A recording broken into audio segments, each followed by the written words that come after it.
so much coffee. Yeah. we are live, motherfuckers. How's everybody doing? We got Papa Swolio. Oh shit. We're live, motherfucker. Look at him. I told you we were going live. You called me. It's all right. I'm going a little jack in my coffee. It's all right. We're gonna fucking. I'm drinking beer too. So we got John, Obese to Beast. I'm sure that's just coffee in his Right, mug. so No, this is straight. This is just demonetized this is or like banned. this is absinthe in here. Oh God. It's No a prop. shit. It's a prop. It's back there. Mm-hmm. Look what somebody just asked. Hang on, I saw it. Let's see here. Will you ever get Michelle? My thoughts will probably offend you back on here. She was invited this time, just so you know. But she had some other arrangements. Michelle's welcome on my channel any fucking time. She's So. too popular now. It's just hard. Like we're all in different time zones, and she has the she has like the donuts and stuff like that. She was telling me she's just unbelievably busy right now. So Yeah, Good. That's we good. we just like dug out from the fucking from Black Friday from clients and shit like that. So fucking just dug out a couple like not too long ago. That and I'm doing like I was just telling before we came on, so the audience knows I did a live at 5 for the members only fucking this morning. So I'm on 14 hours now, 2 workouts in, fucking crushing it. dude. I'm so old. I feel so fucking tired. What's going on, motherfuckers? So just in case for anybody that doesn't know, introduce yourselves. You guys go first. John, you're the nicest. I'll go first. Yeah, the nicest always goes first. Hi, I'm John. I make YouTube videos, fitness videos. My whole thing is I used to be 360 pounds. So as you can see on the bottom right there, it says Obese to Beast. So that's where you can find me on YouTube and on Instagram. Basically talk about weight loss, how to help people lose weight, and more recently talk about the ridiculousness that's been going on with a lot of the fitness industry, and then it seems like the anti-fitness industry, which is the body positivity and more so the health at every size, I would say. But yeah, so that's what I do. Papa Swolio. You can find me Swolenormous everywhere. Papa Swolio on TikTok. Shameless plugs. And yeah, fitness without the bullshit. Same thing. Making Papa's wear my nips. Everyone gets upset when I wear shirts now. So I only wear shirts when it's Papa Swolio gear. So fuck yo chicken sandwich. Bitches. I fucking love it.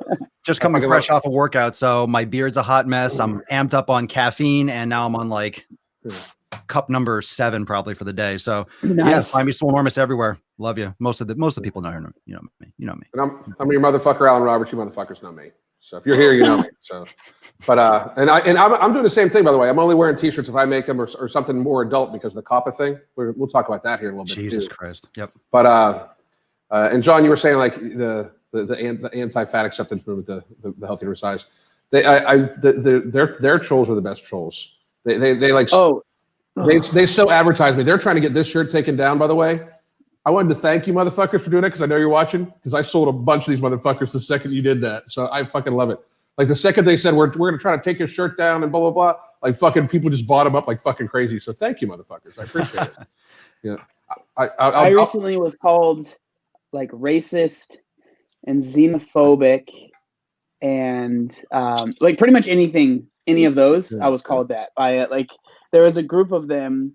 A lot of them have like grandma whatever seems to be a thing. They're awesome. They're like free advertisement, man. I fucking love them. And they were stating, honestly, I was trying to understand what was happening because like they weren't explaining it. I guess they thought I knew what was happening and that I was acting dumb, but I genuinely had no idea what was going on. So apparently there was someone that was a mod for you at one point, like was making jokes, and they decided that they were like some like horrible things that they were saying, and they were racist and homophobic and all this stuff, and like ableist was one of the words they used. And the fact that I didn't make a video saying that I no longer will associate with you, Alan, I was now racist and xenophobic and ableist. And I you know how it took, the fact that I understand what's going on now, it took me hours because they wouldn't tell me. I was like, why are you calling me this? Like, I'm trying to understand what's going on. And I had to backtrack like they like sent me 40 posts, and I was like, who is this? I don't know who. I thought we were talking about Alan. Who is this person that you're sending me? Like, I don't understand. It was wild, man. It's one of my mods that make like. Here's the fucking thing. I'm friends with Elgin. Like, I mean, I'm sorry, but like, I believe people can like just because I don't agree with everything somebody says or does or something like that. Like, I watch comedy that I don't agree with all the shit that people say in the comedy acts. What the fuck? I fucking love that shit.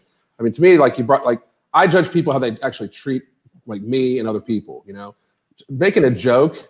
Fuck, jokes are supposed to be jokes. Like, I've told some, like, at one point in time, I was accusing a guy who's actually one of my friends now, like one of the fashionistas. I was accusing him of being a serial killer. I just did that with the fucking dude from Bang Energy. Not to, you know, I think, guys on organ meats. Oh, dude, I've had so much fun. I just went the fuck off. That guy's a fucking nut job. Okay. We'll talk. Well, I'm sure we'll talk about him in a second. But dude, I mean, like, my thing is, I was told I was a racist because I listened to Uncle Cracker. I mean, like, he wrote it's my wedding song. Smile is like my wife and my song. You know, like, it's so bad. Like, I mean, it's this thing where I almost feel that like the dude from Fatopia was like, would you debate one of them even though they won't reveal their name? I'm like, that almost makes it look like if you have them on, you're making the fat acceptance movement look even crazier. It's like people are going to say like they've got no following, and it's going to just make there are some people from the fat acceptance community that do have valid points. Nobody should be shamed and all that. Absolutely. I believe that. But when you have these fucking nut jobs that call us like they're like, you're a cis white male. What do you know? So no cis white male knows anything. Okay. It's just a ridiculous state. I got to answer this question. Are you going to get an Adam and Eve shirt? Listen, yes. Adam and Eve they sponsored a few videos of mine. Let me tell you something, motherfuckers. Anybody that has any company that affordably helps people enjoy their spouses more, I'll support that shit all the fuck they want. I'll gladly fucking buy an Adam and Eve shirt. I'm hoping they send me fucking one. Because I can tell you this, I can tell you this, we got a room full of fucking products already, motherfuckers. So Alan's got a red room. We call that shit the living room. We'll clean it up before you come visit. Oh, great. Hey, man, why is this? He's not coming over anymore. I'm busy. I just had some plans. Alan and Swole are cussing like sailors. John is over there just like, John doesn't swear. We've tried to get John to swear so many fucking times. Almost got you I think we were on the Daily Swole and you almost did. Yeah. Sometimes it slips, but normally it's just in my head. You know what's funny about the fat acceptance when it comes to, you said like some of them have some good points. The problem is, or one of them is that feelings can't be invalidated. If you feel something, that's subjective. Like it's okay that's the difference when you say, like, you say it, I say it. When you say facts over feelings, it doesn't mean that feelings don't matter. It means they don't matter in light, or they don't supersede facts. Right. Facts. You can't use feelings to be like, hey, I feel like the sky is purple. Well, it's fucking not. The light's refracting and it looks blue, you dumbass. Yeah. So, I mean, if it looks purple, you have some issues. So the feelings, like, but that gets crossed over like a Venn diagram. They use that to say, oh, well, and they use that as a shield, and it doesn't work. And all these troll accounts, and you just mentioned it briefly, they all have like 10 followers. I know some people like, I don't even address that shit. I don't notice. I think I get tagged in some of that stuff, and I don't even see that. I don't see as much hate as I probably have. They probably just don't raise their voice because I'll just slap them with my dick. Last year, they slap him with my dick. I love your my e-cock. You're fucking awesome. So funny. They tag me a lot, or people send it to me and blah blah blah. And I mean, they've tried to make fake accounts and blah blah blah all that shit. Like, here's my thing. I'm pretty I think the three of us all in our own unique way do a pretty good job of helping raise awareness and help actually coach people and shit like that. I sleep really fucking good at night. Like really, really, really fucking good. Like I know like at any given time, and because I'll never release any of their names, but any of my clients can speak up. Dude, I've got clients anywhere from 550 pounds down to 80 pounds, and I treat every single one of them individually with respect. I would never share their shit, and to me, like the problem that we're having is that the voices are so loud against common sense in our industry, in the fitness industry, and in just general. But when you can get to the stage where we've got fucking like, I just was sent a video a little bit ago from about Christy Metz. You guys know who she is, right? The actress. No. God, she's on a very popular show right now. Holy shit! It's like I mean, she's hundreds, like 400 or 500 pounds. You know, like it's time to fucking it's time for somebody to step in. Like I can't imagine not stepping in. John, you were big. Like, would you like how you felt? Like I see you get like you get the hate you get is from being like I used to be fat guy, you know? Yeah. But, you know, and that amazes me because like they hate you because you used to be fat. Like you're not anymore. Mm-hmm. You're an ex-fat. Yeah. Would you ever want anybody? Yeah. But you'd never want anybody to feel the way you felt when you were that big. You know, Mm-hmm. like yeah, it's crazy, man. Like, so the girl the lady that you mentioned, she so the show is called This Is Us, I believe. I haven't seen any of the episodes, but yeah, it's like she is really, really large, and it's like one of those things that it's like scary because this is kind of a weird tie-in, but like you hear about people like whenever these like rappers die from overdosing, right? There's a recent rapper just died, Juice WRLD. He was 21 years old. 21 years old, right? And so whenever they die, there's this huge outcry, which is understandable, right? Of people being like, drugs suck, like abusing drugs, like this is what happens. We need to stop this. This needs to stop. But I'm just like, if that happened with, you know, someone that's morbidly obese that is very popular, like what happens then? Like, what is there any outcry? Do you say anything? Are you allowed to say anything? Like, I was thinking about that earlier because I saw the news about Juice WRLD dying, and I was just like, man, it really is just another form of abuse. Mm-hmm. And now, like, drug abuse was, and these are just thoughts that are going through my head, so it's not like I've thought too much about it, but drug abuse, it seemed like for a while it was almost like accepted and like, yeah, it's cool and everyone's doing it. But then once so many people started dying, like it seemed like, I mean, I was really young when it happened, like when Kurt Cobain died. Yeah, I feel like there was kind of like I wasn't really young when that happened, but go ahead. But like, you know, there was that whole thing of like, oh, that when you turn 27, it seemed like a lot of these actors and these singers were dying. And then it seemed to be like, okay, drugs aren't like super cool. Like, let's not like market them. Let's not make them cool in movies. Like, you don't really see in movies like the cool guy being a drug addict anymore, right? But now it seems like we're in that stage for like obesity. It's like, it's the cool thing. It's accepted. And again, it's like, none of us are saying if you're obese, you don't deserve respect. If you're obese, you deserve to be treated like trash. Nobody is saying that. What we are saying is that if you are morbidly obese, there are consequences, and let's be realistic about those consequences. And like for me, I was very lucky because I lost my weight when I was 20 years old, right? 20 to like 21 and a half years old is when I lost my weight. So I was relatively young. I didn't have any super bad issues, but I remember I was in 10th grade. I got dragged to the doctors, and they told me I was like pre-diabetic. So basically, like I was on my way to being diabetic or being pre-diabetic and then diabetic. And I remember thinking to myself, like, oh, sick, you know, I'm fine. Like, I'm not even diabetic yet. Yeah. But I'm not even free. I'm just free. Yeah, but I assumed that I would be. And I made a video about this recently. There was this person that like interviewed this guy. His name's Cameron. And it's like this whole series this guy does. He does like chatting with, and this one was a morbidly obese person. And the guy, he had the same thing. He went to the doctor because he was not feeling well. He assumed that he would be diabetic, and then he found out he wasn't. He was like, wow, that's crazy. But I digress. So I lost the weight, and like, it's just one of those things that it's so hard to show people, like, you don't have to feel like this, especially for people that have grown up their whole lives, or overweight when they were a kid. They just gained weight throughout the years, like I did. You feel like this is just who I am. Like I had shirts that said "Born to be Big," and like that's how I felt. Like I felt like I tried every single diet, but in reality, I tried them for a week, and then I would jump off them because my metabolism's broken or whatever. So, and it's crazy. It's a scary thing.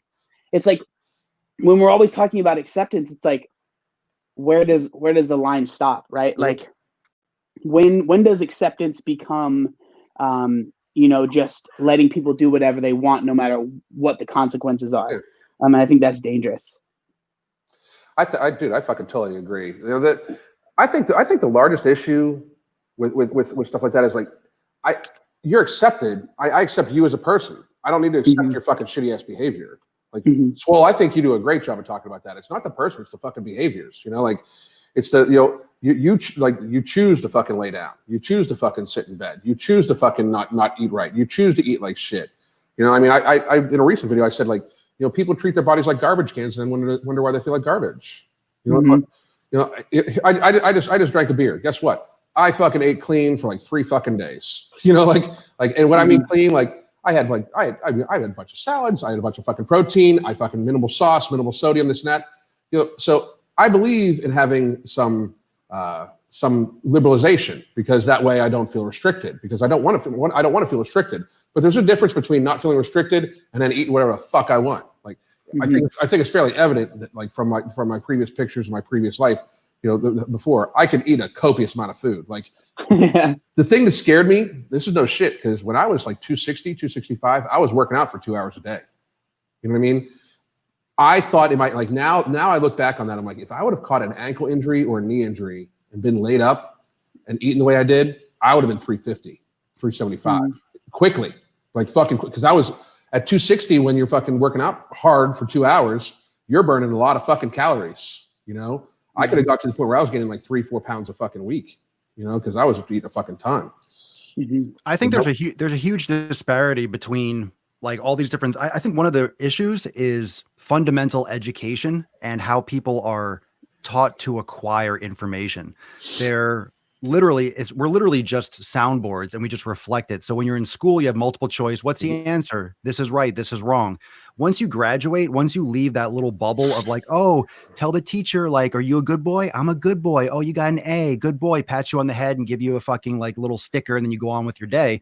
Once you graduate or you leave middle school or high school or college, all of a sudden you're like, oh, there is no right and wrong. There's every fucking shade in between, and there's nothing black and white, period.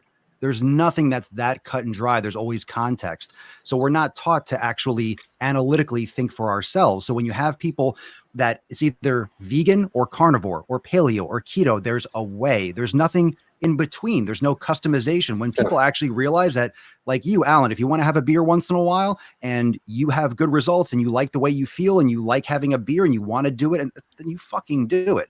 But most people either take that to the extreme and be like, oh, I could do whatever I want. You can't.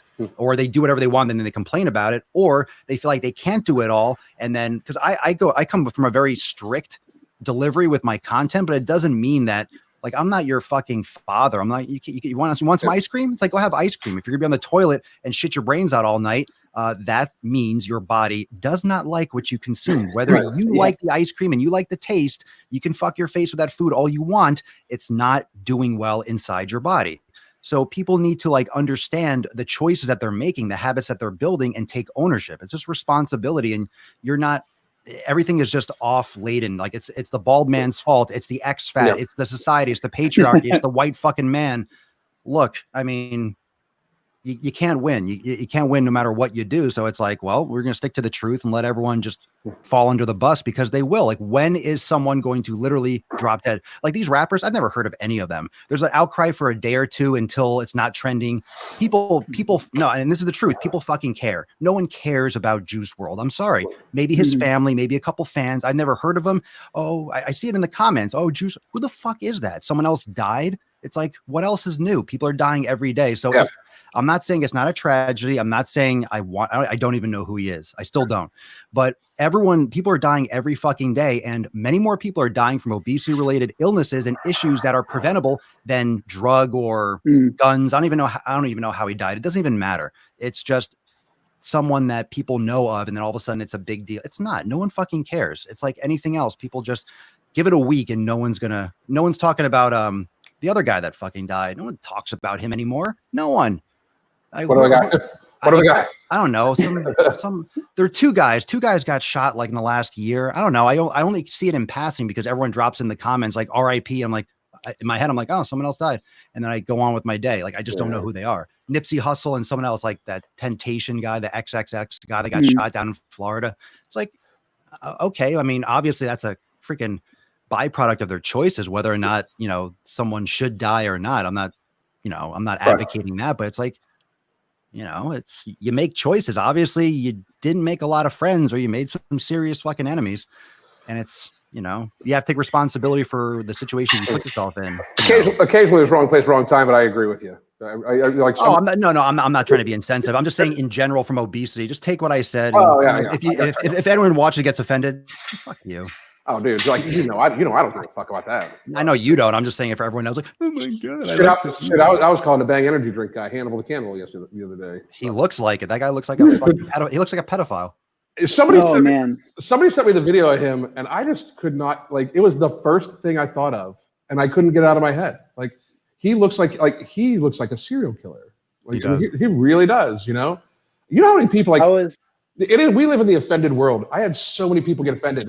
Well, you should be more considerate of people that have been murdered and stuff like that. Like, are you fucking kidding me? I was making a joke about fucking Silence of the Lambs and Hannibal, and people got so offended. John, you probably don't get it as much as us, but I guess being associated with us, the offended nature of fucking society right now. Yeah, so I do deal with it. It was funny because Michelle actually made a video all about it. But I made a meme. I put a meme up on my Instagram. It's because it's the Baby Yoda meme when he's like holding some tea or whatever, sipping that bone broth. I love Mandalorian. It's so good. I'm really happy with it. And I was like, so basically the whole meme is like you're like watching people do stuff, right? And so I wrote under the meme. I think I wrote. Let me just read it off because I'll forget it. So on the meme, I put, so me when I see two people arguing about keto or veganism being best for fat loss, right? And then I even wrote under it, like, this is going to make some people mad. But, like, the whole meme was not me saying this doesn't work or that doesn't work. All it is me watching people argue about it, right? But people got so offended, and they were saying that they were putting the thing that upsets me, and I'm sure you guys probably get this way more than me, but when people put words in my mouth, that bothers me, right? Because it's like they hear something in their head, and then they start commenting like, you definitely said this, and they're responding to these words that you never said, which is just so frustrating because I'm like, I don't even know how to respond to that because I didn't say any of those words. But people were like arguing like, oh, so just because it's something that you didn't do, it's bad. Like we all just have to follow you because of course you're perfect. And I was like, I never said that. I was just saying it's just funny because I should have even used instead of keto, I probably should have used like being carnivore because that's even better. It's just funny, the two complete opposite sides of the spectrum, people will argue that it's the best thing for fat loss. What was funny, because a lot of people always say like, oh, vegans are so sensitive and they're always getting mad. It's crazy how much more people that do keto are get way more offended, at least from what I've noticed. Most of the vegans were like, this is funny, I'm not offended by this at all. And then a lot of people that do keto, of course, like it, for the vast majority of people thought it was funny. But it was just crazy. There was these threads of people just commenting. And I'm like, why are you wasting so much of your time on this meme that wasn't even really offensive? Like in Michelle's video, she said that she said my jokes are Barney level. And I was like, that hurt my feelings, but you're right. Like, because I'm not a super edgy guy, you know, like I'll say some stuff, but it's not like I'm not like you guys. I'm not like Michelle. It's just not who I am. So that's the funny fuck-up thing. I don't even consider myself edgy. I just like talk. Mm-hmm. You know, well, you're definitely, if you're compared to me, I'm a butter knife and you're like a samurai sword. You know what I mean? Like, so it was just like, it's like no matter what you say. And I mean, I've even seen people that are less offensive than me, right? Like that don't even post their opinions about stuff. They'll just post what they did or how they lost weight, and people get offended over it, you know? And so I've realized that if I just try to avoid it all the time, I'm not happy, and then I'm not putting out the content that I want to put out anyways, right? So I've just been like, I'm not gonna go out my way to offend people, but I'm not going to not say how I feel in hopes of not offending people. Because then I think it's a lose-lose for everyone if I do that, because I'm not happy with the content I'm making, and the people aren't getting what I really want to say anyways. So I've just been like, I'm going to say what I think. I'm going to share my thoughts. And I mean, that's what you guys have been doing, you know, and I think that's what people connect with. It's like a lot of people, especially I would say for like you guys, it's like they think what you guys are saying, but it's almost like you're afraid to say that stuff. So you guys can be like the voice in their head that's like coming out and screaming at the camera. I take coherent thoughts and I just pour caffeine all over them. Yeah, that's pretty much. I mean, I think everyone knows that. Yeah, like I don't walk around my daily life just fucking yelling at people. I actually get it. I get it all out, and then I'm like, okay, cool. I bet you in like real life, you're just very like. I'm barely speak. I'm actually very chill, to be honest. Like that's what I think, though. I'm totally fucking like I always talk about like I've monetized my social awkwardness. You know what I mean? Like, so part of it is like nerves, but I've gotten to the point now where I'm very comfortable with me, and like the fucking like my wife loves it, Crystal loves it, but like the cashiers at fucking Target and the other stores, they just fucking they'll be like, "How are you today?" I'm like, "I'm fucking great. How are you?" And they're like, "Holy shit!" Like you ask me calling HR, they have like a button, like a big red button, the ball button. Because like if I'm like in the mood, it's just like and you guys know that. But it's like that's like I'm very much me, But in person, it's like worse. Like me and my wife went to Men's Influential last year to speak. This is the last year I'm going for it. I'm going again. And like, I'm good on camera. I really, really am. And I'm good at like certain events where it's like at Athlete X, people like will talk to you, okay, like somewhat. But at Men's Influential, you're just like in the room with people. So it's like, they're like circle you waiting to talk to you. And it's like this fucking social pressure where I'm just like an expo almost then. Yeah. Yeah, and I've never done an expo. I'm doing my first one ever. Oh, really? Which one are you going to? I'm going to the Arnold. It's like unless something crazy happens with it, but I'm going to the Arnold. I'm going to be at the Rising Labs booth. I'm good friends with Casey Mitchell, so me and him might do a little something. That's what I'm doing some deadlift stuff too right now. I'm not trying to get fucking super strong, but I'm going to do some shit with him. So he's a good friend of mine. I met him through Athlete X, but. And I fucking talk about it. One leg guy fucking deadlifting 700 pounds. Got to fucking insane. There's no give up in that motherfucker. Mm-hmm. But like that's going to be tough because I'm going to be in a room full of people that don't like me. And when I feel like any kind of like focus on me, it doesn't make it better. like crazier shit flies out. So I'm just wondering, like, people are like, "Oh, I bet you won't talk to this person." Like, hold my beer, motherfuckers. Like, because that's not a fucking problem. Like, I don't have a problem talking, especially any of the fuckers that talk stupid shit. And that's another aspect I think that the three of us talk about that I wanted to kind of segue to is the ridiculous shit that I think and we've all talked about this. Fitness is one, the fat acceptance movement is horrible. They really do a lot of damage. I really believe that. But I believe they were born from the fitness industry mistreating people so fucking poorly. Mm-hmm. I really, really believe that. It's the pendulum, man. It's like it swung. It was, fitness. Oh, be crazy fit, blah, blah, blah. And then it's like completely swung to the other side. I mean, the craziest shit, man. Like, and it's the tribalism you're talking about. Like a lot of, a lot of people in the comments were bringing that up, like the tribalism, I don't agree. Saying it's offensive, so like, funny. But you got to be keto or not. Like here's like I actually like 1 or 2 of my meals every day is keto, like because I want to keep my insulin response down so I don't crave food. So I eat all fat and protein one meal. It's like I like using all the tools in the box, And I think when you get super tribal about it, you fucking you're not using all the tools, like all the nutrients. Like we evolved to eat all three kinds of macronutrients. Otherwise, we wouldn't be able to digest them. Like just what Papa Swole was saying. I can't believe I just called you Papa. Fucking. But, that's my name, Beach. But like you were talking about rejecting, like a couple years ago, I'm pescatarian, and there's 2 reasons. A couple years ago, one, red meat, my stomach started rejecting red meat. Like I was having gastrointestinal stress, so don't fucking eat red meat. Very fucking simple, right? And then I went to a poultry plant for my old job, and that cured that shit from me wanting ever to eat chicken again. Yeah. It's so disgusting. But Dude, I'll eat the fuck out of fish and veggies and fucking all that shit, But I stay away from the highly processed crap. I stay away from fucking pasta. I stay away from all that shit because that's not real fucking food, man. And when people get super super tribal, it's hard to stay carnivore forever. It's hard to stay keto forever. It's hard to stay anything like that forever. Like shit. I'm sure there's animal products in some of the shit I eat. I'm sure there is. Because I don't fucking make every bit of my own food. Like when you hear people, like when people come to you guys and ask about that, like, what's the best diet for me? What do you say?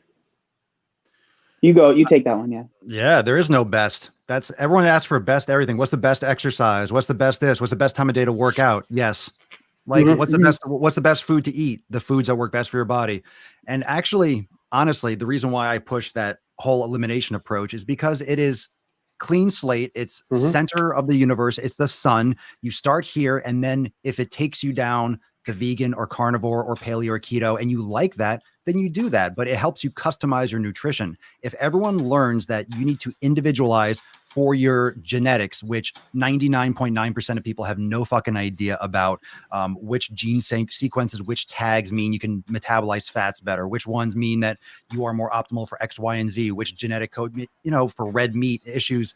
Like there's so many different things, and people want to do the light switch approach. They jump to the extreme. They want to jump to the end, like in Candyland. They want to take like the little warp in Mario. They want to go to the last level. And guess what? You didn't build all the framework of all the different skills to get to the end. So they go to vegan, and people are like, no, that's not extreme. Get the fuck out of here. Cutting out an entire, cutting out the fundamental reason why we're here on this earth, because we consumed animal products. We came down from the fucking trees and we started hunting and learning. The reason why we're here is because we ate animal products. If you don't want to, fine, but don't act like it's not extreme. Everything that you're cutting out, when you're cutting out an entire complete macro, like nutrient source, you're extreme. Now, well, people don't, I don't know if people understand what you're talking about. You're talking about they don't. Of course they don't. You're talking about how we evolved from primate into higher thinkers because we started ingesting other animal products. The increase in protein to help develop brain, right? Yeah. I mean, and all those different things that are even like beyond my pay grade. Like read some stuff about evolutionary biology. I mean, I listen to a lot of those podcasts. It's fascinating, but I feel like if we just come back to common sense and you just literally approach, why do you think that a lot of people like vegan? Why do you think a lot of people like carnivore? Why do you think a lot of people like keto? Why do you think a lot of people like paleo? Because a lot of fucking things work, because the human body is built to adapt, which is why we are here. Yeah. It's called evolution. We have survival of the fittest. We are able to survive if there's a famine and there's no animals. We're able to survive if there's no this. Why do you think we can metabolize protein and fat? Well, when it fucking snows, you're not picking apples. So like, it's just in the last 100 years, we have methodology to consume food and to have food ready. You can go to Whole Foods or go on Amazon in the middle of the winter and get raspberries and that's not normal. That's not normal. It's not normal to consume a lot of sugar when the daylight is shrunk down to like a few fucking hours. It's not normal to eat a lot of fruit and a lot of berries and shit like that when it gets dark at 3:30. And that's why a lot of seasonal things are better approaches. And there's all these different ways. Then you have that seasonal dieting. It's like, oh, fucking Christ. I mean, unless you're in the woods, farming, hunting, and doing all your own shit, you have to succumb to some type of like shipments. I mean, everything, even if you're buying vegetables, the carbon from the trucks are polluting the environment. Like, stop bitching and moaning as if you're so high and mighty because you ate some freaking leaves. It's just, it's not the approach for everyone, but if it fits you and you're happy with it, fine. Like, there are a lot of vegans inside Swolenormous X. Like, they're there. I don't hate vegans. I just hate the mentality of I'm right, you're wrong. So that goes for carnivores, that goes for vegans. And for me, I could definitely probably go carnivore. A lot of times I've done a lot of stuff that's like almost carnivore, but I fucking love fruit. I love sweet potatoes. Like, I don't want to be carnivore. And, it's about figuring out what works best for you. And then then you figure it out. Then you don't have to wonder anymore. You don't have to wonder you don't have to wonder what you should eat when you're traveling, because you know which foods give you diarrhea. You know which ones make you bloated. You know which ones make you feel amazing. And then guess what? You cook and you eat accordingly. Oh, and if you're on a plane, you don't need to wonder about snacks. You can just not eat for 3 fucking hours, you fat ass. Mm-hmm. That's my thought. That's what, here's actually a Swolenormous vegan member representing right there. So there you go, Jess. Cool. What up? Yeah, that's what up, man? Plant strong. it's interesting because I think that what I think is cool is that me and Swole we have very different, our diets are definitely very different. Like I've seen the way that like you talk about the elimination diet and how you do that and stuff. And I think it's great. For me, what do you eat? I eat I actually, so this was interesting because people ask me a lot. I used to do full day of eating videos. That was like one of the first time, like we talked about it last time, right? That was like the old guard of fitness, like full day of eating videos, right? So I used to do them all the time, and I kind of stopped recently, just because for me it's like, one, I eat very similar every day, so it was like there's no reason it'd be the same video over and over again. So that was part of it. That and the other part was like school. Seriously, yeah, that doesn't it didn't stop me. It didn't. Well, what you would do was like try and figure out one meal that was a little bit different, and then you can make another video. But so I kind of stopped because of that, and then I stopped because sometimes I think too much about the content I'm putting out hurting maybe people that are following me. Yeah, you should. You don't just because much about that shit. Because I respect your audience. I don't want to interrupt it. You respect, yeah, exactly. And like I really do. Like I understand that the vast majority of my audience is nowhere near where I am in my journey right now, right? Mm-hmm. Like I'm currently eating 3,500 to 4,000 calories a day. That doesn't make sense for someone that's trying to lose 200 pounds, right? Like, of course. So I'm sorry, I talk so much, but when I filmed that full day of eating that I released like a week and a half ago too. So I can't even edit videos. I can't stand my voice anymore. So, okay, well okay, perfect. So I recorded that video, and like one thing people get upset with me is I put a lot of disclaimers, but again, it's like, I just want people to understand that I'm trying to come at this video. Like, I understand this isn't going to be for everybody, right? So when I first started the video, I'm like, hey, this is what I eat. I am not saying this is what you should eat. Honestly, you probably shouldn't eat what I eat. Everyone needs to eat differently. Like if maybe you get some inspiration, like, oh, I've never tried lentils out before. Great. You know what I mean? But like, I'm not saying you need to eat exactly what I'm eating. So, okay. So I was like kind of nervous about releasing this video. The response was actually really good. A lot of people were like, we really appreciate it, because I say in the video, for me, food it's about nutrition. Obviously that's important to me, but almost as important is, for me at least, is convenience. So I eat like for like if you were to look at my diet, Swole, you'd probably be like, I would never eat any of that stuff. And like, that's fine. Like my diet isn't great. Like I eat oatmeal every day. You know, I'll put a scoop of vegan protein in it. I'll use sweetener, and people hate sweetener, right? So I'll use sweetener, put some peanut butter in that bad boy, right? Like that's a pretty standard like breakfast. And then I'll have, so this is where it gets, some people will like this is where Alan's gonna be like, no, thank you. So like I'll do the frozen pre-cooked chicken, right? The Tyson like little Foster Farm things, because for me it's convenient. I live with my brother and his wife, so I don't like taking up the kitchen too much. So like I just want my food to be like fast. I can get it and be out, right? Not because they ever make me feel uncomfortable, but I I try to be respectful, right? I know. It's just how I am. You're too nice, bro. You're like defending them, like in case they're watching. Like, well, I don't want people to be like, oh, they're so mean to him. It's not them, it's me. Sit in the corner, John. So then make your YouTube video. Yeah, pretty much. But then also I'll eat some of that with some lentils, stuff like that, and then I'll have random protein bars every once in a while. And then my dinner, everyone knows this that watches my videos or watches even my Instagram, it's a stir fry. So it's a ton of veggies, some rice, and then some more chicken. And then, I mean, that's pretty much my diet. So again, like, and then I'll have peanut butter and jelly sandwiches because they're so good. But it's like I said in the video when I released it, like this works for me, and I'm not at all saying this is what you should do. And it was actually really nice because people, like, I was expecting a lot of people to be like, oh, I can't believe you would eat a peanut butter jelly sandwich. I can't believe you would eat this or that or that.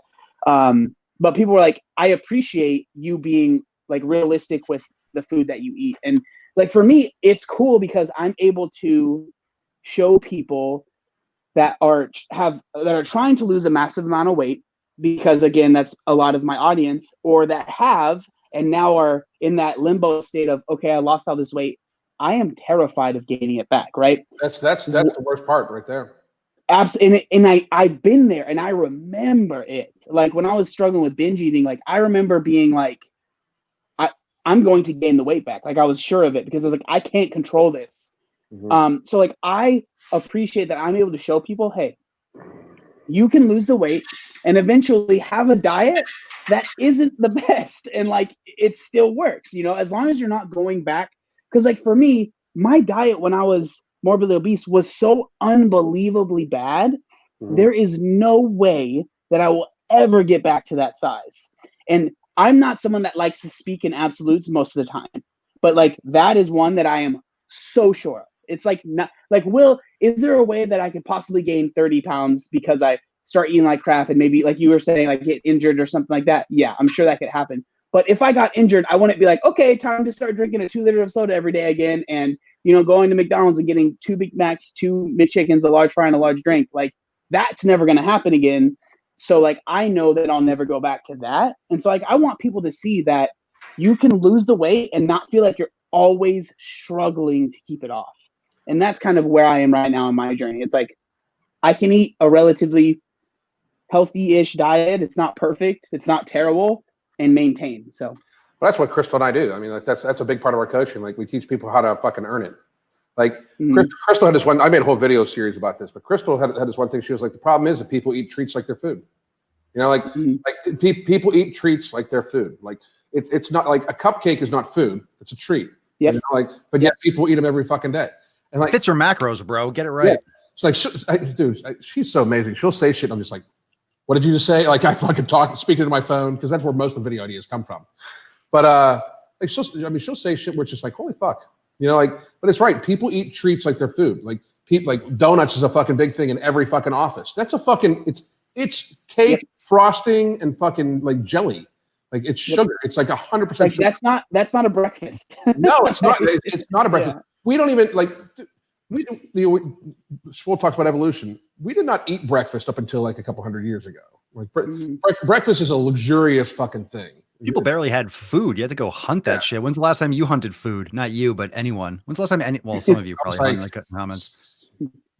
I haven't ever. So Ever? No, I'm not. No, man. I'm a Southern California boy, man. Come on. Jeez. I'm Western Pennsylvania, man. I used to go fucking rabbit hunting before high school. Like, but that was back in the day when you could like show up to school in your car and have your shotgun in the trunk, and the teacher would be like, "What'd you get this morning?" Like, I got 2, and like he would like look at your like. Now, if you do that, the fucking FBI shows up. Nowadays, are like, there's a different way. I got 2. It's like, of what? Yeah, so fucking crazy, you know. But too soon. That's the fucking difference, you know. I mean, like I really think like. People view like wants as needs and stuff like that. Like, and that's how I love that right there. That's it, man, for sure. That's good right there. Yeah. Wants as needs because like, yeah, like the donut thing, like there's nothing inherently wrong with donuts, but if you're having it every day as your breakfast, just think, you know what I mean? Like, obviously that's not a good thing. If there's no way in it, like I still like once a week, I'm going to have something that I earned, you know, like if today I had shrimp, catfish, catfish, a salad, and eggs with some cauliflower rice, you know, like, but you know why? Because it's Friday, I'm going to fuck it up. You're like, it's Friday, I'm going to fucking go to all you eat sushi and make the fucking waiter be like, you got to go. You know, like, you've eaten enough. And roll you out of there. Yeah. But I'll still be all where I need to be for the week because I've earned my treat, you know. But I used to be like, man, I really need something to eat right now. Like, or I need something sweet. If you ever say you need something sweet, you don't fucking need that sweet thing. You don't, especially if it's a processed sugar. You know, like processed sugar is truly fucking one of the things that's killing our fucking species. Like, we are not meant to ingest that much fucking sugar at one fucking point in time. You know, at all. We're not meant to ingest as many carbs as we fucking do. I mean, if you think about it, like you eliminate bread, pasta, shit like that, like if you just leave it to actually like organic vegetables as carbohydrates and organic fruits, like everybody's like, well, you can drink an orange without orange juice. Do you know how many fucking oranges it takes to make a glass of orange juice? A lot. Like, I mean, like a lot. It takes like fucking 10 oranges to make a glass of fucking orange juice. You know, like you're not going to sit down and eat 10 fucking oranges. You know, if you take if you take a shot glass full of fucking orange juice a day, you're okay. But what the fuck? Yeah, that's the thing. Like people do not understand that they are allowing themselves to they pander themselves into unhealthiness. They literally do. You know, it's disgusting. Hunger's okay. Yeah, it's been demonized as okay. You got to eat before you go to school. You know, you don't want to be hungry. Hungry is just your body's. It's just your interpretation of, oh, I don't currently have food in my stomach. But when your body is used to having food 24/7, the absence of it all of a sudden is an anomaly, and you notice the absence of it. Oh, my stomach doesn't have anything in it. Mm-hmm. Okay. It doesn't have to all the time. Like it's supposed to not have it. Your body doesn't have to nonstop be digesting. Mm-hmm. Like I have coffee. I do time restricted eating window. I don't even plan it. I don't do intermittent fasting. I don't consider any of that shit. I just eat later in the day. I'll have coffee or I make bulletproof coffee or whatever. I just have it black or depends on when I work out or when I do yoga and stuff. And then I'll just pound food like all evening. Like I'll just, you know, in the afternoon or evening, I'll just start eating whenever I want. I just eat until I just ballpark it. Like I don't care about gaining or losing. I'm just eating to maintain. I don't really give a shit right now for like, you know, I don't have any goals. Like I don't want to put on 5 pounds or an inch around my, I could just care less about like progress in that sense. Like I'm onto some different shit, but I agree 100%. It's just real food. You're going to miss out on your 25 pounds of muscle in your first year. Oh my God. 25 pounds of muscle. Jesus Christ. Who said that? I forget who said that. Who was that? That was some idiot. Wow, you just made a video about that. I forget who it is. Oh, that was Scotty Boy, right? Yeah. Scotty doesn't know. Scotty doesn't. Oh, you have no idea. I almost used that fucking song. That would have lasted 3 seconds. It kept kicking it back from copyright. I tried to use that fucking song. Yeah, you're right. Yep. That's the fucking thing. It's interesting. Go ahead. That you brought up so like I'm always kind of weary when I talk about like fasting because I do something similar with like I don't do intermittent fasting. Like I don't eat breakfast really. It's like kind of what it is. Like I stop eating at 9 p.m. and I don't eat usually my first meal until like noon or something like that, you know? But whenever people start talking, it's interesting because like we were talking about it earlier, people will find something that they think is good. And then either they turn it into like this weird elitism, like this is who I am. I am a intermittent faster or I'm a faster. Or when it comes, because I deal with a lot of people that are trying to lose weight, right? That's pretty much who I'm dealing with. People will see fasting and there are benefits for sure. And like, I think that it can be a good thing, but they'll turn it into, I'll use fasting as a way to lose weight. Yeah. And I think that is dangerous if all you're doing, if you're not understanding like what's going on in your body and you're just like, I'll just stop eating because that's like, it's with all of these things. It's the same thing. People they're using these things as a shortcut when that's it, right? Like they'll use keto as a shortcut. They'll use, if you want to use veganism as a shortcut, they use all these things because the typical American Western diet is so unbelievably bad that anything that you do that deviates from that, especially if you're massively overweight, will result in some weight loss. So what I think it's good to talk about fasting, but whenever it gets brought up, I just want people to understand that like you shouldn't be doing it only because you think it's going to help you lose weight. I think that's dangerous. You know, do you guys agree with that? Like I just think you don't have to try to do intermittent fasting. You just eat. Like it baffles me. And what you're talking about is identity. And it happens it happens in politics. It happens with people that played college through football. And then people lose their identity when they leave their team. So they have the keto team and the vegan team, and then it becomes their identity. Anyone that has in their profile, like the keto guy or the intermittent fasting expert, don't listen to anything that they fucking say. Don't listen to a fucking thing. If anyone plants their flag in one methodology, don't listen to them. Yeah, that's a general piece of advice. There's no, in my opinion, of course. Oh fuck! I heard that somewhere. That's fucking infringement. Do something. Boot me off. Kick me out. there's no fucking experts in skipping breakfast. There's just not. Like fuck you. You know, like Thomas DeLauer did that. I made a whole video about that. And people got pissed at that one too. Like there's no fucking. Has anyone ever made more videos about the same topic as that guy. I feel like every other day there's like some kind of like new like cryo fasting. I'm like, oh shit, he went like in a cryo chamber and didn't eat for 6 minutes or something. The thing is like, and this upsets me too. When people look at their watch, like, well, I can't eat for another 30 minutes because I got to be in my window. Shut the fuck up. You know, just what the fuck's wrong with you? Like, I mean, like, if you're actually like living by like, you think your body really recognizes that extra fucking half an hour? Like, that's the same thing as like the anabolic window. Like these people that sell protein powder. Then don't get me wrong, I use protein powder occasionally if I'm fucking stuck. I'm in a hurry. Blah blah blah. I mean, or if I'm trying to like actually punish myself and like I'll be a little hungry today, like because I like food volume, But the fucking the concept that like you have to have protein 30 minutes after you fucking eat or the workout's wasted. Like, I'm sorry, but I'm like sitting here as like a 215-pound guy in my late fucking 40s with a decent amount of muscle that proves that shit's wrong. Like, because I've never like all of a sudden rushed home and fucking gotten a protein steak. I've never fucking rushed home and eaten a fucking steak and I didn't have a fucking chicken breast in my back pocket to fucking eat right as soon as I fucking left the gym. That's stupid shit. Because like your body does not even work that way. And it's a bunch of people in our industry. And again, we were talking about how our industries we're part of it. Our industry is responsible for this stupid shit. Because when people get to say, well, diets don't work, that's because diets don't work. Actually fucking eating like you're a fucking normal human being is what actually fucking works. The problem is we don't eat like normal human beings to get obese because we fucking eat copious amounts of food that we have to put no work in to get in the fucking food.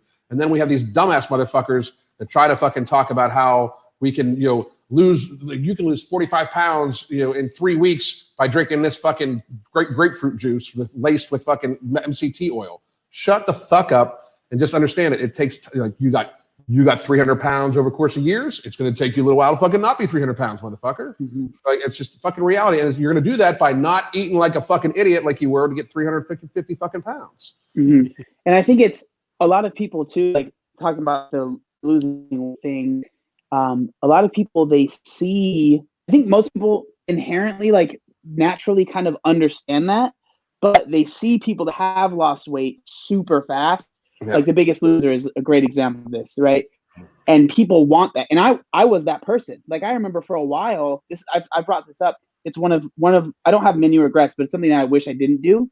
For a while, I used to like in my Instagram bio, I would say like lost X amount of weight in X amount of time, right? Because it was like this badge of honor. Like, I lost it really fast. Like, but I developed some serious issues that I had to work through because of that, right?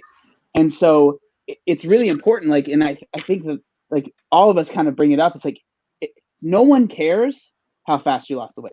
Yep. Like, they care if in 10 years is the weight still there or have you kept it off? And that's why I had someone ask me. I'm doing like a little Q&A thing on my Instagram, but we all like to do those. They're so much fun. But they asked me about like what I think about the new season of The Biggest Loser coming on, and I'm cautiously like optimistic about it because the two trainers that are doing it. So Steve Cook, I've talked to him a couple times. He seems like a nice guy. But then Erica Fitlove she's someone that has lost weight and she's kept it off. And she's like, she has a crazy story. Like she had cancer that she was able to fight through and stuff. Like she seems like a really good person.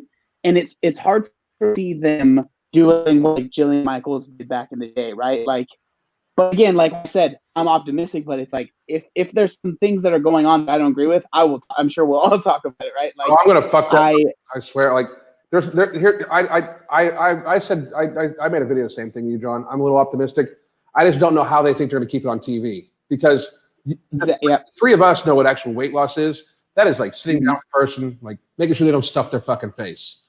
Sustained weight loss does not happen by fucking putting the person through boot camp. It doesn't. It absolutely doesn't. Like, no matter what. Like, you cannot outwork eating like a trash can. You can't. You cannot work that. No, never. So I'm optimistic too. I made a video on it. I'm optimistic too. Steve Cook, I have no idea about. I think he's a Gymshark guy, so I don't fucking know, man. Yeah. Anyone, and I don't know, like, I mean, all the details of what you're doing, but once you start taking sponsorships, it's like, hey, now, look, I did a sponsored video earlier today.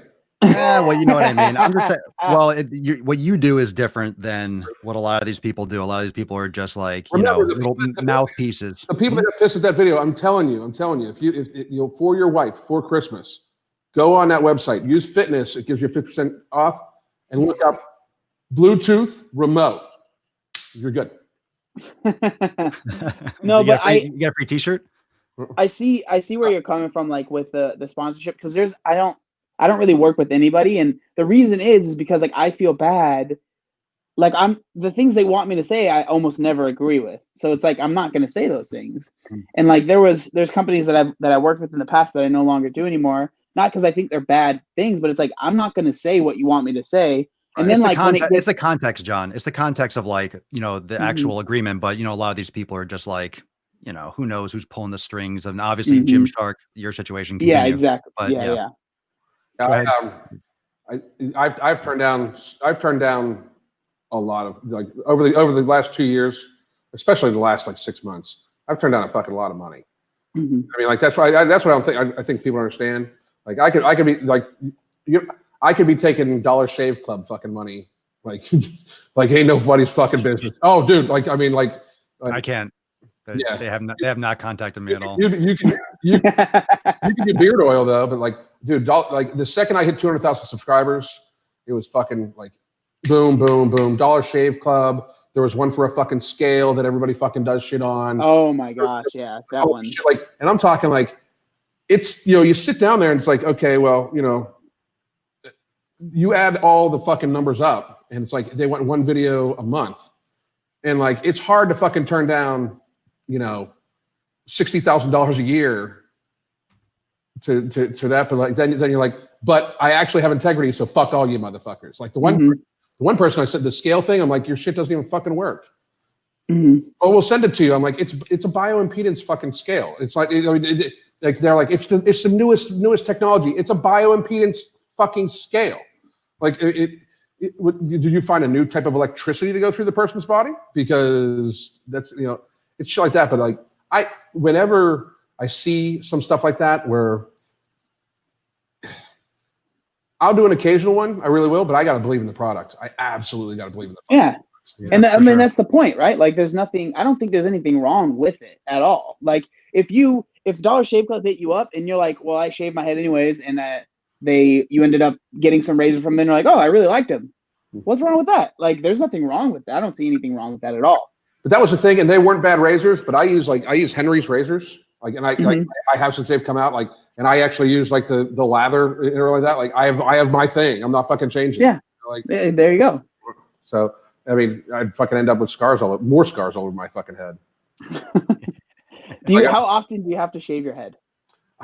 I should shave like every day. But I get all sorts of like people like shave, grow your beard, shave, grow your beard. Like I get that shit too. But I shave like every 2 or 3 days. So get a sponsorship for like laser, bro, and then vlog it for like laser it off. Yeah, laser it and then just like get it for free and be like, hey man, I say all the time. I just wish the rest of it would fall the fuck out. I love being bald. I really do. Like people. Yeah, it plays for you though. You have a good bald head. I can't imagine you with hair. It would be so weird. Yeah, I love being bald. I fucking love it. I really, really do. Like, and I've started shaving my head a long fucking time ago. Now I did used to have a goatee and then I met when I went on my first date with my wife, and my wife was like, do you always have that? And I'm like, for the last like 10 years. And she's like, well, I don't date guys with facial hair, and I shaved that shit off the fucking next day. Dang, she said that to you? Yeah. That's so funny. She didn't like it, and dude, we had been good friends for a while, and I had already fallen. Oh, okay. I had in fucking love with her. Oh, okay. I would have answered that differently. Oh, no, dude. but I mean, like I was before our first date, I was like madly in love with my wife. I knew I was going to marry her. Okay. Yeah, I mean, I knew I was. Like. Well, there you go.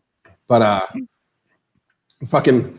I like these people that sell, like, you'll see the fucking YouTubers that like, this is the best pre-workout I've ever had. And then next year, like, this is the best pre-workout I've ever had. And then like next year, like, motherfuckers, like, and don't get me wrong, I occasionally take some pre-workout. I really do. Like I said, like, I mean, and it's basically like supercharged, different flavored coffee, because I'll also most mornings just drink coffee. you know. But you know, or like, and there's certain other ingredients that I use. Like if I'm going to take pictures, or this Wednesday for like the members of the site, or the members of YouTube, I'm doing an arm workout. And I'm going to try to add like an inch or more on my arms in the course of an hour, you know, just from the pump. So of course I'm going to use a vasodilator, you know. Like, yeah. So that makes it pretty fucking easy. You know, I'm going to tell them that too, obviously. But do 3 curls. There you go. Just squeeze real tight and it's John, what are you doing for training right now? Right now I'm doing kind of similar as what I've been doing, like just like CrossFit and bodybuilding. I was doing the running for a while when I was doing my marathon training. I actually haven't ran in quite a while because I'm dealing with like a minor ankle thing. So I'm not doing as much running.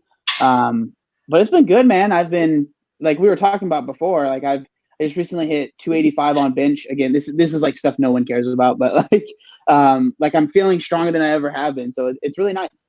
It's been fun, but I mean, honestly, not much has changed. And I think that's, not to go on another tangent, but like that's something that a lot of people I think miss too, is like it's okay to do the same thing.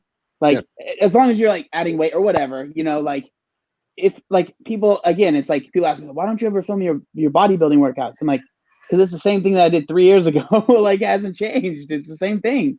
And like I do it because I enjoy it. There's only so many ways to lift a fucking bar.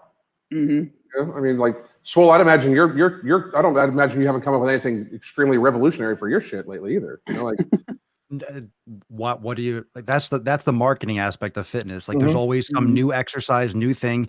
You don't need to use a tourniquet to get big fucking arms. I don't need to cut off blood flow to my fucking body and use restriction. Oh, it might get you a little in. If you're a pro bodybuilder and you're trying to get maybe a millimeter, like, okay, maybe it's cool in a lab, and that might help people that are like limited in bed, that can't move and that need that little extra stimulation. You put like, you know, the electro stim and then you tie off their arm, fine.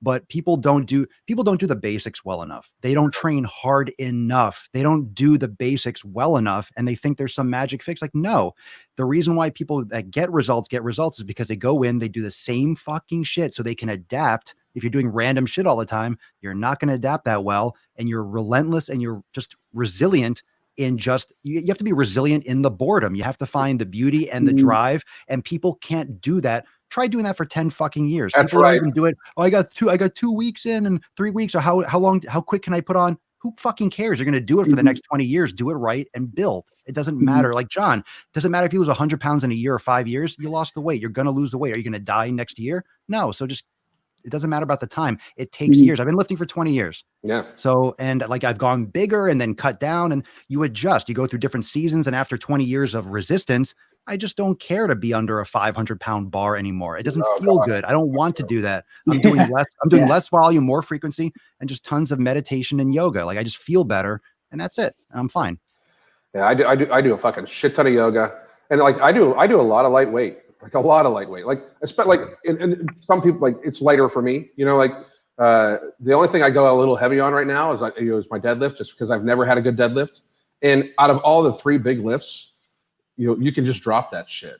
Like if you've got 450 or 500 pounds on your back and you fuck up, it's coming down on you. Even with the bars, it's still not good because you're actually loaded then. You know what I mean? Yeah, it's a safe lift. It's definitely a safe lift. Oh, deadlift, yeah. Because I mean, even if something feels like, dude, I swipe it off, I just drop that shit. You know, like I just I go for a lot of volume. I go for minimal rest. Like I just fucking pound it out. And I have this thing like. The term every damn day came from like, you got to look out for your fitness every damn day. You know, one of those days is almost always a yoga / meditation rest day, almost always. And yes, motherfuckers, I meditate. Fuck off. But I mean, seriously, like I always try to do something every day. You know, some days like today I did 2. Like in Wednesday I'll do 2. Tomorrow I'm gonna do my dailies tomorrow. I'm gonna do some stuff for I'd always do some like body parts that I think are lagging, because like, you know, especially when like genetically my shoulders like over encompass my entire body. So I'm working on my chest a little bit more. But besides that, like it's just minor little tweaks and tunes and shit like that. Like I just love working out. Like these people want to fucking get big lifts and shit like that. And they want to fucking, they're willing to risk their fucking bodies to like impress some other dude in the gym, you know, like, and I've been there. Like, don't get me wrong, like wisdom, fucking age does a lot for fucking wisdom, but you know, to sacrifice long-term health for even a ribbon, like even if you go powerlifting, like you go to a powerlifting tournament, does it pay your fucking bills? Like, like the three of us have a reason that like we can like Swole. I mean, you definitely pay attention to your physique, and I mean you lived a life. John, you fucking train really fucking hard. I stay the size I am literally because I'm on fucking YouTube. I do arms. I told my audience I do arms because I'm on YouTube. Otherwise, I would never do them. You know, I would never do them. Genetically, my arms get decent sized if I push it a little bit. So I push a little bit, you know. But if I wasn't on fucking YouTube, I wouldn't do arms ever. Like when I was powerlifting before I actually got on YouTube, I never did arms. Still rocked like 17-inch arms. Never did them, you know. So it's a matter of like, what do you want to do for the next 35, 40 fucking years? You know? It's also the ego too. Like, and it goes back to the identity, because I was always Papa Swole. I was always the big guy. You know, I lifted and I was always the bodybuilding guy. But then I just, it's feeling better when I'm not doing that. Like, I don't like the feeling of not being able to walk for a week after a leg day anymore. I just don't like that. I'm not trying to, I used to be sore to the touch and be like, you know, hobbling and, oh, it hurts to sit. I don't want to be in pain when I move. I want to stimulate growth. And all the research and all the feedback, like, it's not necessarily, you know, oh, hypertrophy, short rest. Like, you can rest a few minutes. It's fine for building muscle. You know, 1 to 2 fucking minutes. You can rest 5 minutes and build a shitload of muscle. It's better to recover between sets. You don't need quite as much volume. For me, I'm doing more general type splits, more like push pull type things, and maybe an arm day if I feel like it. But, you know, it's hard to pull back from like trying to get bigger, because that's all you've known is trying to get bigger and trying to lift heavy. And then, but once you start feeling better, you start realizing, oh, this is like, it's not going to last if you do that. And usually you get to the point where it breaks. You see people that are 40, 50 squatting so heavy, and I see their guts hanging out. I'm like, that something's going to break, and I don't want to be around to see it because it's going to make me throw up. It's just not a good look. And people are just banged up. Anyone that power lifts late, bodybuilders, everyone thinks that these people are pillars of fucking health. They're not. They look good for a short period of time, and then they are jacked up the rest of their life. Look at any of these pro bodybuilders. They look like legitimate dog shit. Like, they look like it. Their skin looks like fucking shit. They look exhausted. They're all shriveled up and hunched over and immobile. They look like trash. Rarely do you see a bodybuilder that's survived, especially like the 80s and 90s. A few like Dorian Yates and Lee Haney have like survived and look like a functioning human being, but everyone else is just destroyed. Well, they both seriously downsized. And people even talk about people even talk about Arnold. The thing about it is, though, Arnold at his biggest was like 240. You know, like for his height, he wasn't a huge person. He wasn't like today. Today they'd be like 310 pounds. Like Arnold was like 240. I think in the offseason he'll get like to 260. But for his height, that wasn't. I mean, that's big, but it's not anything crazy. You know, like in the offseason now, these guys get to like 350 fucking pounds. Remember Lee Priest used to get to like 275, and he was like what, 5'4" or something? Here he is. That is you're literally a square. Yeah, he was like 5'4". That's so bad. Like, it's so bad for you, you know? Yeah. Like I just can't imagine that, like, not only that, but that much mass. Like, think about like the oxygen needed to function all those muscles. Like, that's fucking crazy shit. You know, like, I mean, that's when having that much muscle like really gets to be a cardiovascular load, you know? I can't fucking imagine. And then a lot of them, like, I'm always amazed at how bodybuilders die all the fucking time. And they're like, oh, it was from like the latest one. They're like, well, it was from a genetic kidney thing. Really? Who was that? I forget. Like, and I'm not talking bad about anybody that died. I don't want anybody to think that. But it's like when we mask shit over, it's like it's almost like it's the same thing as like when these fat acceptance people start falling over. They're gonna be like, oh, well, something unrelated from this, you know. That is a matter of fucking time. It's like, okay, who's gonna win? Who's gonna win on this one? And I just want to, you know, as we all do, for the record, we talk about forget the diseases. How about move? How about just no? Forget the diseases. Let's say you're perfect health. Your blood work. You don't have the diabetes. You don't have anything. You're not going to move. That's it. Mm-hmm. You're not going to move well. Like you're not. You're waddling already. Well, like it's just you want to just be an uncomfortable. Have trouble getting into fucking cars.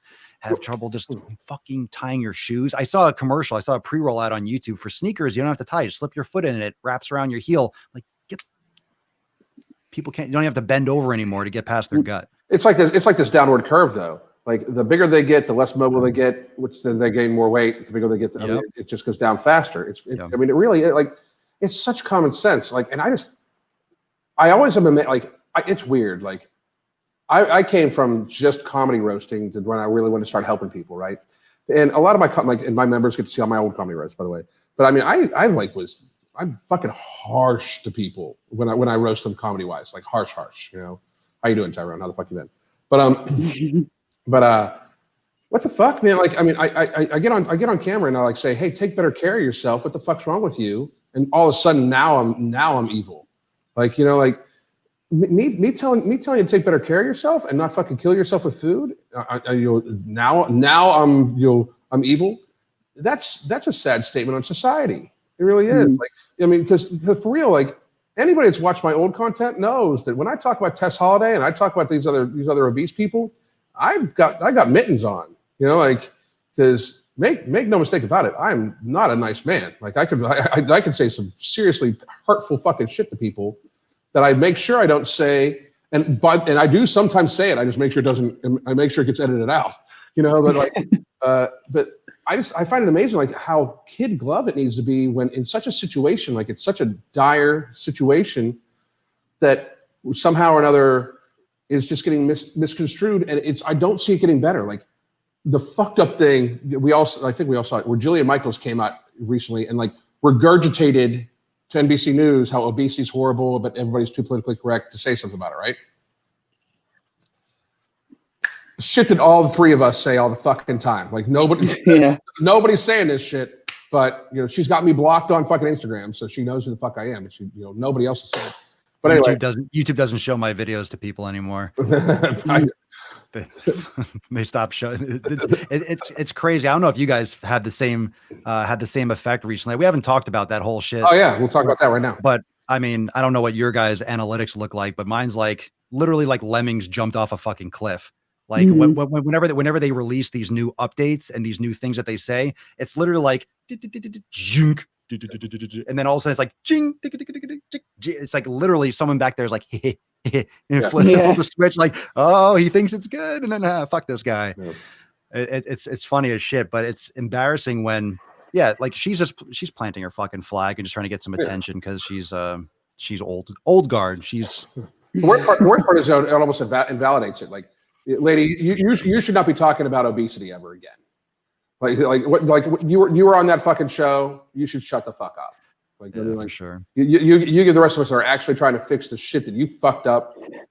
It would be so interesting to, like, it will never happen, but to be able to like interview all of the trainers from the past and just like talk to them, and like, again, if that ever did happen, it would be, the answers would be so like clean and perfect, and they wouldn't actually share how they felt. Like, if anything, it'd be cool to just get into a room and talk to all of them and be like, what happened? You know, like, because they had to have known, like, this is horrible. Like, I don't want to scream at this 400-pound man that's trying to run on a treadmill. Like, John, you've been on TV before. Alan, have you been on like a show, like on like a there was actually an offer last year that we were like, no, thank you. Okay, so John, you know, like I mean, people that don't know, I mean, we know like how we film YouTube, but if you're doing any kind of, and you were on that like reality, that's right, you're on that reality, you know, behind the scenes, every last detail is not just planned, it's overly planned, it's reshot, all the like every, like, oh my God, everything is completely fake. It's not reality TV. People still think that there isn't. Oh yeah. None of it. I went on the Ellen show, and like that's a pretty simple, like, all the questions she was going to ask me, I already knew she was going to ask me, right. Which for me, it was nice just because I've never been in front of that many people, so it was like I knew it was coming, right? Yeah. But like I've had conversations with people that were on The Biggest Loser, right? And one of the things that one of the guys said that just like it didn't blow me away, but I was like, that is so slimy, was the fact that you put that comment on the screen. I'm sorry. It was so slimy that they said like the weekly weigh-ins, they were like, it was actually 3 weeks. And I was just like, that is so wrong to do. Like, that is so, and I don't think it was every week, so I don't want to like misquote or anything like that. But he said, I think it was like the first week was actually 3 weeks. And I'm just like, that is so bad because people watch that show. I was one of them, and I would see people lose 30 pounds. I couldn't do that. So then I felt like I was a failure. And like, that's what people don't see about The Biggest Loser. Because when I talk about it, people are like, well, it helped me lose weight. And I don't get why you're talking so bad about it. It's like, I'm sure there's been good that happened from that show, of course, right? But there's also a lot of bad that I think it's interesting because I think people now realize it because the show coming back, at least from what they've said, they're changing a lot up. They're going to make it a lot different. So who knows? But it's like the amount of bad that came from that show outweighs the good, I think, by far. I just saw that comment. Did you see the comment? Alan Roberts with hair. I was gonna say you should put a little. Oh my god! Isn't that not fucking awesome? You look like you're from like Maroon 5 or something, bro. That's fucking awesome. I like how you have like the freaking wisp. You look very emo. Dude, Adam Levine status, man. Yeah, that's it. Oh my god. Awesome. That is awesome. I love the fucking internet. I really do. I fucking love it. But the thing about like that type of content, like weight loss content on TV, it's too quick. Like it's like even when it's done like the show where it's like it follows the person for a year, people don't associate that it's a whole year. You know, like. And people don't get to see they see the guy run a little bit and they watch his diet and cry a few times. And then like, you know, all of a sudden he's 200 pounds lighter in a year. That's, you know, there's so much in there. There's the stressing about all sorts of shit. There's stressing about food. They go through so much mentally and physically. I mean, there's so much that the short nature of it is fucked up. But you know, Swole, you're actually right. I think they fake a ton of shit. Like, I mean, it's a fucking ton of shit fake. Like, The Biggest Loser, obviously, they reshot a lot of shit. But any person that calls himself a trainer would yell at somebody like, "Unless you puke or die, don't stop." To a morbidly obese person that says, "I can't breathe." You know what? When is puking good? When is puking good from activity? When is throwing up? When is like, oh, I trained so hard, I feel nauseous, I'm going to, you know, ejaculate from my face. Yeah, I mean, like. Ejaculate from my face. That's the first thing that came into my mind. I couldn't. I love that you say the first thing that comes to your mind, motherfucker. Yeah. Kindred spirits. I mean, the reality of it is, like, I really like you don't deserve to call yourself a fitness professional, yet alone build the fucking fitness empire she's built. Like, that's what's fucked up. Like, all that shit is built off the fucking misery of people. Like, because it's not just contestants. It's the fucking people that followed that show and then all of a sudden fucking gave up on fitness. Or never started on fitness because they were terrified that their trainer was going to fucking yell at them like that. Yeah. You know, like, that's the fucked up shit. I have a question, just a proposal. Like, do you guys think, here's what I kind of see from just the fitness industry, because obviously we're part of it, and that's why we're trying to do our part to save what is left of it, and try to redefine it a little bit, because we have, like, there's propaganda throughout history from like the wars and when there's only newspapers, and you kind of put whatever you want on the 3 channels that are available. So all the like fitness, when it really started, 80s, 90s, everything was like VHS, you know, 6-minute abs or all that stuff, and Jane Fonda. And then you have all these like fat loss, just biased BS infomercials and things. So you have this like momentum for all these quick fixes, because like anything else, the marketing just ruins everything, and everyone just tries to get the money and run. And it's the fat loss, and it's the, you know, the ripped fuel and all these things when fitness came out. So then you have these pillars and these ideas that just lingered from the old guard, so to speak, just like anything else that's happened in this world. But now we have so much technology. Do you find that it's easier to spread propaganda, or do you think not? But think about this, or it's more challenging because the ability to cross-check and call people out on bullshit, because there's a lot of misinformation. There are a lot of smoke and mirrors, a lot of distractions and misdirection, and people are getting lost in this bullshit. It's just, I think that there's a lot of stuff that's left over that is just, we're trying to like pull down now. And that's where everyone uses the phrase diet culture and all this stuff. It's like, yeah, but we also have the information to change these things. And people are like being willfully ignorant and just ignoring the fact that, look at all this common sense. We can share a lot of common sense. It's like, no, fat loss, fat burners and quick shred. It's like, you don't understand. Like, you haven't learned that this stuff doesn't fucking work. It shocks that people still buy this fucking stuff. I don't understand why these things still make money. And it's a little bit disappointing how stupid people can be. Well, I mean, it's a little disconcerting, to be honest. It really, really is. But I think it comes from like people just want, they want to buy into the easiest thing. Because I mean, inherently we've got to be pretty lazy culture. We really, really have. Instant gratification. It's very instant. A huge part of like what you're talking about though is like that's one of the reasons why like I think it's important that like that's why I think Michelle's channel is important and Swole and John, like I think all of our channels and James, I invited James to be here with us, by the way, but it's midnight where he was at when we were starting. So yeah, Cyprus. Yeah, but it's this thing where it's like, and somehow we're the ones that are seen as like.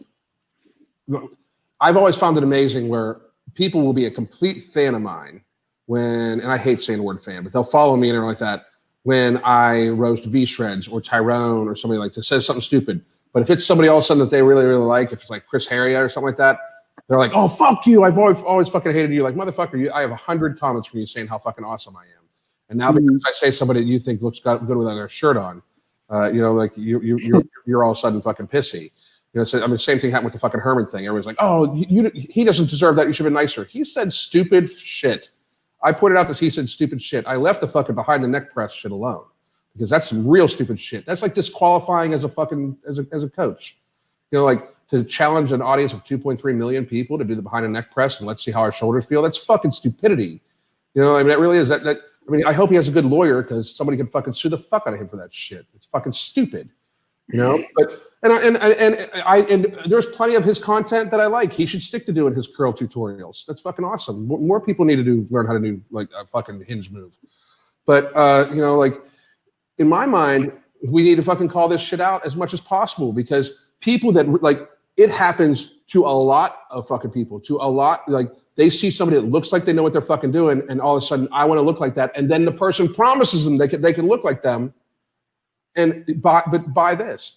There's like, there's a few body parts that I think I'm very, very lucky with. I've got great shoulders. Guess what? It's genetic. I work on them a lot, but it's fucking genetic. A lot of it is like how these guys look is very fucking genetic. It's the same thing I see. There's Chris Heria, another stupid ass motherfucker I talk about occasionally. He's talking about like a guaranteed way to get a six pack. Really? Because not everybody can have a six pack. Just genetically, not everybody can have a fucking six pack. You can't guarantee that shit because Arnold did not have a fucking six pack. Jeff Cavalier does not have a fucking six pack. It's how sometimes the rectus abdominis is different and doesn't have a six pack, And that's the fucking stupid shit. The promises that actually are not found anywhere in fucking logic or fact that get given to people that are hoping that they can buy into it. And it's like, oh, I could work all this fucking really, really, really hard shit and watch what I eat and starve myself, or I could pay $30 to this guy and he's got the fucking secret. Well, he probably doesn't have the secret, but it's worth the $30, And that's the fucking shitty part. It really, really is. I think a lot of people, like you were saying, people want the quick fix. They want the easy thing, but I think some of it might even just be laziness. Like some people are just like genuinely don't want to put the work in. Like when we're talking about like fat loss and stuff like that, they just don't want to try that hard. But then I think honestly part of it is like you were saying, there's so much information out there. I think there are some people that have like the paralysis by analysis. They're looking at too many different things. There is so much information out there, and so like that's why I think it is important for us to not just like one criticism that I get that kind of frustrates me a little bit is like, well, I just put out good information and I don't like to talk about bad information because I don't need to do that. I think that's silly because I think that it's very, very important to call out the bad information. But and it's like, if you're calling out the bad information, that doesn't mean you can't share your good information. But like the people that are searching that bad information, hopefully, right, are going to come across your videos, and then they're going to get good information, right? And so like that's what I try and do.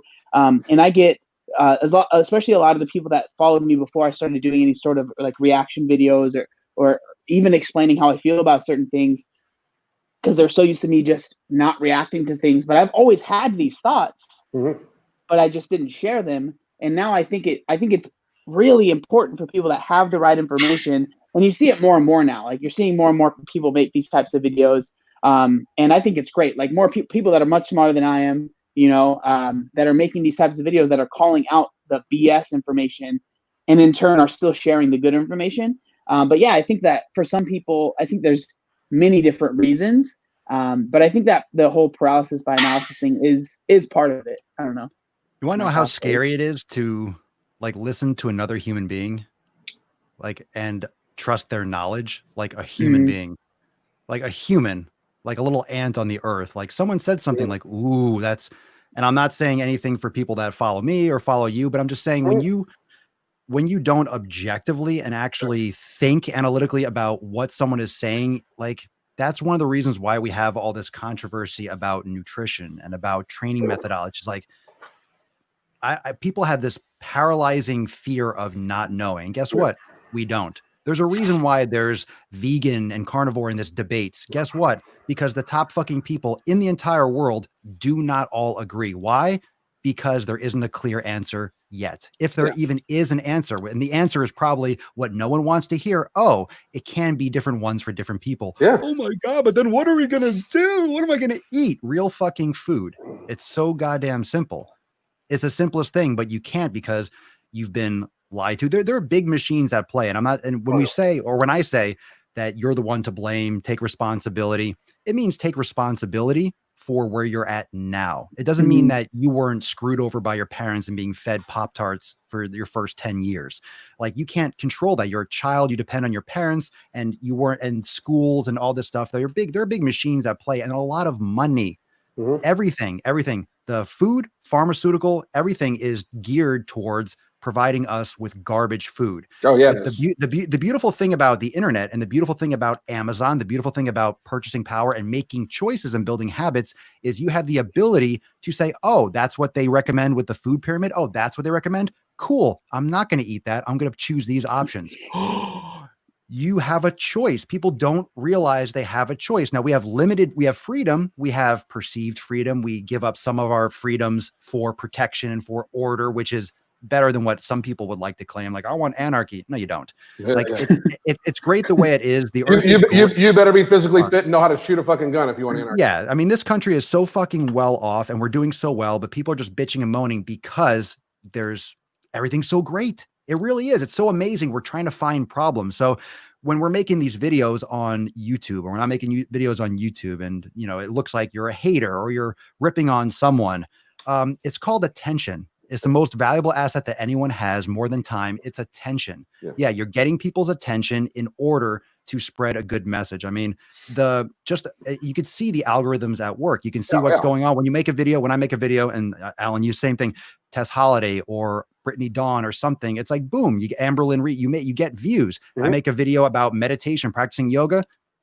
My subscribers will get like 0 thumbs down, and it doesn't get anywhere. It's all about like who's going to get the most controversy, which is fine if it applies, but you can get down that rabbit hole of just being a drama channel. And I've kind of like tried to toe the line because I do have a message and you're trying to overlay it. And I get exhausted. I personally get exhausted from those, like, I do all the nuts on chin. I don't like it. I don't hate. I honestly don't hate anyone. I don't give a fuck what they do. I care about the people that are susceptible to their bullshit. And then I move on. Like I sleep like a fucking baby. Me too. I don't care if anyone's getting offended by what someone says on YouTube. And I'm sure people have made videos about me. I don't give a fuck. I don't watch them. I'll say this. I don't care. It doesn't matter. It's like, And it doesn't mean that you just throw things out there, bad energy. It just means you send a message and it'll stick to some people. And the people that follow you, guess what? That's your audience. The people that get offended, it's not for them. Simple. Yeah, absolutely. I mean, and whenever you talk, like, there's always the person's fans. Cause I mean, that's the way shit is. Like, I was like, when I made the Herman video, I was fully expecting like people, like I was expecting to get a lot more hate than it fucking did. I really fucking was. Cause you made good points. Yeah. But I mean, I was expecting to get a lot more hate than it fucking did. You know, I mean, and I know he's pissed. Like, I couldn't give a fuck. But I mean, like, you know, I really, I know a lot of them get pissed. But you know, I've got this thing, like, and you know, if you're a professional in a field and another professional is spewing bullshit that could possibly hurt people, if you don't say something, you need some mouthwash too, because you got shit in your mouth too. Like, really, honestly, I truly believe that. Like, if you know, like, if you see somebody like saying something to try to mislead somebody that could lead them to poor health, you're a piece of shit human being if you don't say something. I really believe that. Like people, you know, I always joke about, like, I'm not a nice guy, because I'm like not. I mean, I don't think I'm like a super nice guy. I'm real nice to my wife, but otherwise that I couldn't give a fuck less about most people. I really don't. What people think of me is really none of my business. I say that all the fucking time. But I just think on a general sense, because like I have empathy and I live in a society that if I know better and I like watch somebody that has a huge following try to take advantage of people for money in a way that like I have no problem with people making money off a good product that helps people, or just a good product. I have no problem with that. None. Fucking do your fucking thing. Just get your fucking groove on. Do it better than me. I'll fucking learn from you. I'll mimic your success and I'll try to fucking up my game. But if you're trying to fucking do it by saying like trying to you sell beginners program and you sell, like, shoot numbers out where like you can gain 25 pounds of muscle in your first year and 20 pounds the second year, whether the intention was there, your audience that might buy your beginners program is expecting those results. You should issue the retraction and fucking say you're wrong. Like, that's like, you know, when people talk about like, I guarantee you a 6-pack. Once you fucking yank your head way the fuck out of your ass and realize that not everybody can have a 6-pack, maybe you should fucking state that on a fucking video. You know, like, it's simple, basic fucking physiology and common sense when it comes to fucking nutrition and exercise. This shit's simple. It really is. Like, Tyrone, it's so simple. But this shit's simple. It really is. Like, work out consistently, eat in a caloric homeostasis, eat in a good energy balance, and fucking live your fucking life and try to fucking be as mobile and have as much fun as you fucking can. It's simple. Like, the overcomplication that our industry has caused a lot of fucking shit. I mean, it really has. It's caused a lot of shit. Like, you think all the way back to the fucking Jane Fonda thing and the fucking Thigh Master. That shit wasn't doing shit for nobody. Mm-hmm. Yeah, it's really hard to unlearn things. It's really hard to unlearn patterns. It's even harder to acquire new knowledge. It's hard to break those old habits and those old ideals and those old pillars that people. Same thing that goes with, and everyone's gonna have their own opinion, and we don't have to get down that rabbit hole. But with religion or any kind of belief system, like, you know, it's hard to unravel that stuff because it's literally your identity. It's who you are. It's like implanted when you're a soft sponge. And when you're impressionable and where you're limited with data and you're just exposed to all these things, like this transition from fitness was all low. It was all low fat for decades. And it was all anti this and all these different, I mean, the diets were there, the Zone diet, Atkins, and all these different things, you know, for better or for worse. I'm sure there are aspects to, and the thing is, all these, you know, diet programs and fads, it's not like they're built on good intentions, I would say. I mean, there's nothing inherently wrong with vegan or carnivore. Like, there's good aspects to all these things. And most of these different fads promote getting rid of processed foods. Mm-hmm. And I think John touched upon it earlier. That's the reason why when anyone does any nutrition plan or diet, oh, they got results. Well, you're not eating McDonald's every day. You're not drinking, John, like your 2-liter bottle of soda every day. I wonder why you're losing weight. I wonder why your migraines went away. I wonder why your knees don't fucking hurt, because you're not pounding 6,000 calories of processed sugar. It's not rocket science. That's why I think a lot of my content comes off angry, because I'm just, it's just venting now. It's like, why? Like, figure it, like, think. I get that too. Think, McFly. I get that too. People are like, okay, give the obesity thing a rest. I fucking love that. Like, you really give the obesity thing a rest. There's too much rest with obesity. It's my company. Like, we literally do obesity coaching. Like, Crystal and I have hundreds of clients. That's what we fucking do for a living. But you know, like I mean, YouTube. I don't do YouTube for a living.